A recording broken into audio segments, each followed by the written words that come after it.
Beberapa area tersibuk di alam semesta adalah pikiran kita.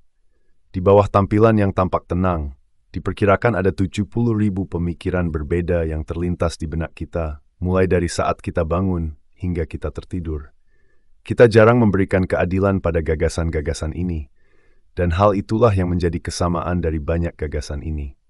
Akibatnya, kita mengalami semacam kelebihan sensorik dan merasa sangat sulit memahami apa yang sebenarnya kita alami. Kita tidak punya waktu untuk memikirkan kebencian kita. Kesedihan yang menggerogoti kita terlalu kuat untuk kita atasi. Seringkali kita tidak mampu merasakan atau memikirkan pikiran kita sendiri dengan tepat.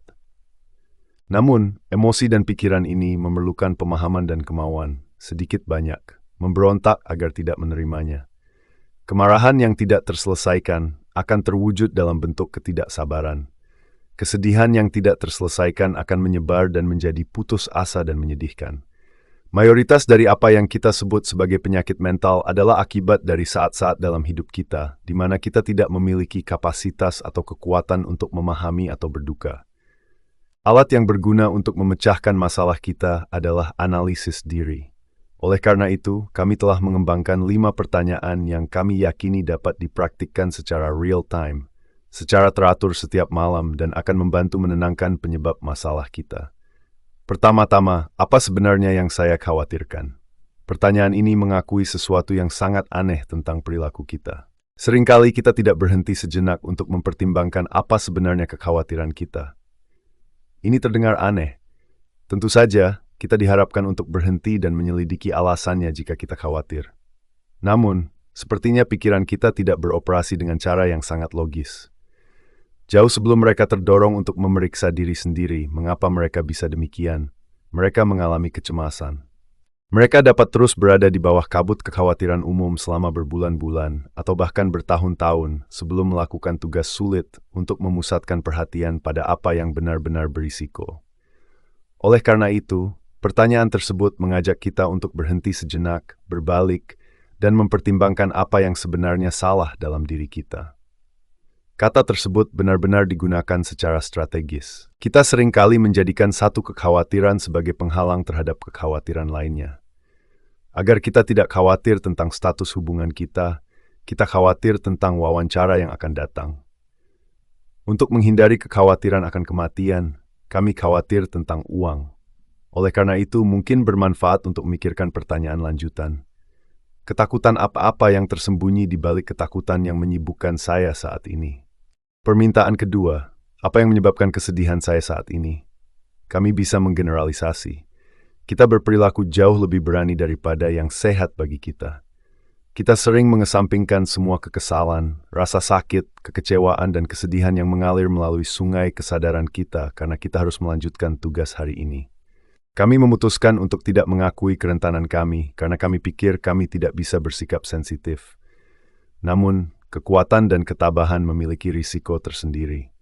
Dengan bantuan pertanyaan ini, kita harus meluangkan waktu untuk menyadari bahwa banyak hal kecil dan besar telah berhasil merugikan kita saat ini, dan juga setiap hari, terlepas dari penampilan luar kita yang mampu dan tangguh.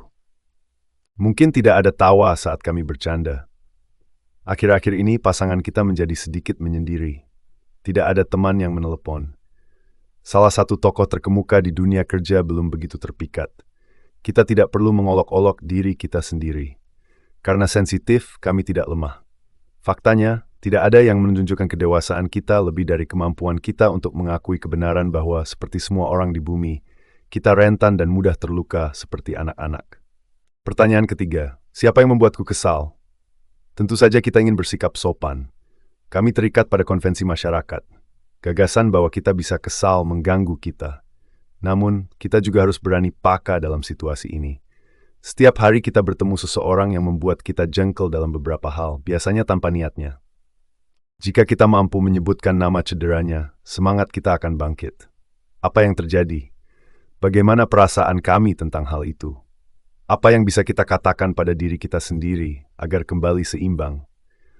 Ketika kami pulang dari sekolah, jika kami beruntung, kami biasa melakukan hal semacam ini dengan orang tua yang penuh perhatian. Kita sekarang dapat menginternalisasi proses tersebut dan menggunakan kedewasaan batin kita untuk menenangkan anak batin kita yang selalu mudah gelisah tetapi juga mudah tenang sebagai penjaga diri kita sendiri. Pertanyaan keempat, untuk apa tubuhku sakit? Banyak sekali emosi yang kita alami, namun tidak kita analisa, seringkali berakhir dengan kita mengalami sakit punggung, bahu kaku, perut kencang, dan jantung berdebar kencang sebagai akibatnya. Kita harus secara rutin membebaskan tubuh kita dari emosi-emosi yang selama ini membebani tubuh kita, sehingga mereka dapat hidup lebih nyaman di sekitar kita. Kita harus mempertanyakan diri kita sendiri secara psikologis, apa yang dibutuhkan setiap organ ketika kita memeriksa tubuh kita dari atas ke bawah. Bahuku mencoba memberitahuku sesuatu. Bagaimana perutku bisa berekspresi? Apa yang dibutuhkan untuk punggung saya? Apa keinginan di kaki saya? Pertanyaannya mungkin tampak aneh. Anehnya ketika kita bertanya, kita mungkin sudah menyiapkan tanggapan yang cukup spesifik. Pertanyaan kelima, apa yang tetap indah? Bahkan dengan semua tantangan itu, kita menghadapi berbagai hal setiap hari yang terus menyenangkan dan memikat kita. Komponen-komponen ini seringkali berukuran kecil. Cahaya fajar di dinding dapur. Di halte bus, seorang anak menggenggam tangan orang tuanya. Kami makan buah ara untuk makan siang. Hal-hal ini mungkin tidak tampak seperti hal-hal yang harus kita perhatikan.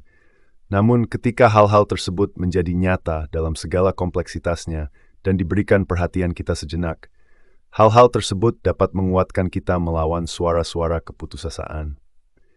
Kita cenderung percaya bahwa jika ada sesuatu yang indah, maka hal itu akan langsung dan kuat menyerang kita, sehingga tidak memerlukan tindakan lebih lanjut dari pihak kita. Dunia nyata lebih aneh. Terserah pada kita untuk secara aktif mencari dan menghargai aspek-aspek positif kehidupan yang mungkin kita abaikan. Ada hal-hal indah dalam hidup kita, namun dengan canggung dan mengejutkan kita seringkali harus menulis daftarnya untuk mengakui keberadaan mereka.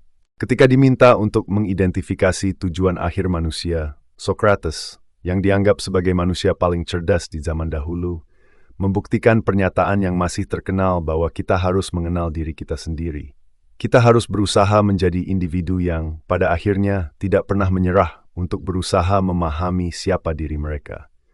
Untuk meningkatkan peluang kita menjadi makhluk yang tidak terlalu kacau dan menjadi makhluk yang lebih gembira, kreatif, dan damai, kita harus mendedikasikan diri kita pada tugas berkelanjutan untuk mencoba mengurangi tingkat kegelapan dalam diri kita dan membawa apa yang sebelumnya tersembunyi lebih dekat ke cahaya.